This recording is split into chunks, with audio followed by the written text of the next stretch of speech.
There's a very beautiful quote in Revelation that has been much thought about, and it is this one: I am standing at the door knocking. If anyone hears my voice and opens the door, I will come in to him and eat with him and he with me. It's from Revelation, as I just mentioned, and it has brought about a very beautiful painting, which there have been several paintings like this painting. This is probably the original one that people know more familiarly, or this is another version of the image of Jesus standing at the door and knocking at the door of our hearts, really. So this offers a wonderful opportunity that can be used at the time of the year when it happens to come up in the readings, or a prayer moment that you want to have the children experience. And I'll just recount a little anecdote that happened to me when I was doing my research. It was year 2, and the teacher that I was working with felt that this particular passage would go way over the children's heads. But I wanted to see how it would go, and it was just amazing to see how deeply the children entered into the spirit of this image, and were able to think very deeply about the significance of the image and its impact and possibility in their own lives. So never underestimate children is one thing I'd like to say. They often come up with things that are far deeper than we thought were possible, and they often lead us in the way. So I'm just going to present this. It could be for any grade. I'd say probably from year 2 onwards. I might be proven wrong with this, but definitely right the way through and through to adulthood, it's appropriate. The core concept described here is that Jesus waits for us to open the door of our hearts to him. So that's the thing to bear in mind. And for this you need some images of the Trinity, which I have some here, and you'll be seeing them shortly. Pictures or paint of the painting of Jesus standing at the door, one or more than one. And perhaps the quote itself. So basically that's what you need. And another thing which I will show you shortly when the moment comes. I think I'm going to present this more or less as I would to children. So I will be talking to you as though you are the children. And it will give you some ideas of how you'd like to present it to children. It goes like this. You know, in our prayer sessions, it's really important to give ourselves a space and time to think about God. Open our ears, the ears of our soul to God, and to hear him, to hear the Trinity, the Father, the Son, and the Holy Spirit. That's why we need to slow down and to move quietly and to handle things gently and with care when we're thinking about religious items or working with religious items. So we can start today with some important thoughts. And one of them is this: God is real. God the Father is real, and he's watching over us at all times. I've got a picture here. Or I might say to the children, I've got some pictures behind me that can help you here. But there is the Father who's real and watching over us and listening to us and speaks to us. Of course, human beings have made paintings and to put these ideas into something that we can see. And God himself doesn't have a body except in the person of Jesus. But we need to picture him in some way. So often he's pictured in this way. I will expand on that a bit. There are many interesting pictures of the Trinity because, yes, that is the impression that some artist has created, an idea of Father, Son, and Holy Spirit. Here's another one. Oh my goodness, how different is that?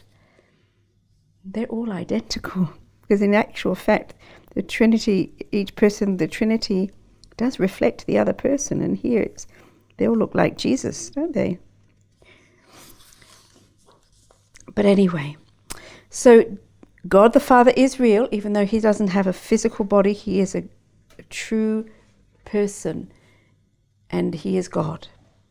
And Jesus the Son is God, is real, and he's so especially close to us, watching us and listening to us.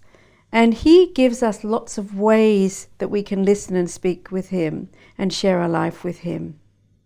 And the Holy Spirit is real and with us in a very special way, because Jesus sent the Holy Spirit to be with his people and with the church forever.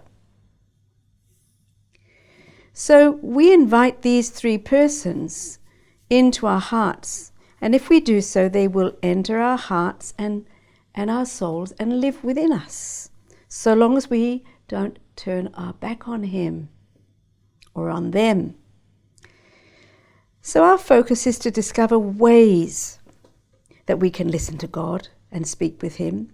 It's mysterious, but it's real, and it is prayer. Prayer is talking to God and God talking to us. God is loving us and we're loving God back with our thoughts and with our words and with what we do in our lives. And I want to share with you some very beautiful words that are found in the last book of the Bible. It's called the Book of Revelation. It's got another name too, Apocalypse, big word. And it's a pretty mysterious and special book. It was written after the Gospels were written. But this is one thing that we read in that book. It was written by St. John, actually, the Apostle John, and he had a kind of a vision of many things that he wrote down after Jesus had ascended to heaven, of course. So these are the words. I'm standing at the door, knocking, and if anyone hears my voice and opens the door, I will come to him and eat with him and he with me. There's a very beautiful picture that is speaking of this in picture form. You've got a picture there with Jesus, and he's at a door, and he's got a light, a lamp, and this is a really good picture to study, to look at very closely. Other artists have also made an image of this event in their own way, and here you see Jesus knocking at the door. And one of the things I'd like to ask you to think about is, what's missing in this picture? What is not there? That's something for you to think about very deeply. Now break away from this, because children will eventually come up with the realization that there is no handle on the door. There's no way of getting into the door, through the door, except if the person on the inside opens it up. That's the thing you're trying to lead the children, but let the mysteries stay. Let them think about it, study it closely. Don't even get the answer straight away in that particular presentation, but let them discover it. So the I wonder questions for this could be, what is this picture and what are these words telling us? And we'll tell the children that we're going to leave the picture in this prayer space so that they can come back to have a look at it, and explain to them that there is that something very special and very different in the picture, and give them the task of discovering what it might mean, and then sharing the thoughts with each other. Now, another thing that you can do to add richness is to print out multiples of the image that could be cut out and left in the prayer space for any children who would like to take that with them and use it as a bookmark or take it home, whatever they'd like to do. If you are able, you could laminate it and it becomes extra special. But that's a really nice thing that I found children love to have. And it reminds me of another thing, that it's quite a good idea if you can get a hold of those photo albums that are just very small ones. They are A6 size, those little photo albums that you can actually put some things in there, photographs or what have you, and they can make their own prayer book, build it up gradually. And that's a really lovely thing that I have to tell you, that it's been impressive for me as a teacher of many years standing, that I still find students of mine from when I was teaching them in primary school coming to me when we happen across each other, and they could be 45, 50 years old actually at this stage, and they'll say, I still have my prayer album and I still use it. That's pretty impressive that happens, and that's something you can start up too. Anybody can quite easily with the children in their class, at whatever age they are. But I found it was particularly powerful with students that are a bit older, like year 5 or year 6, 10, 11, 12-year-olds, when they can put together a meaningful prayer book that they will keep with them for life.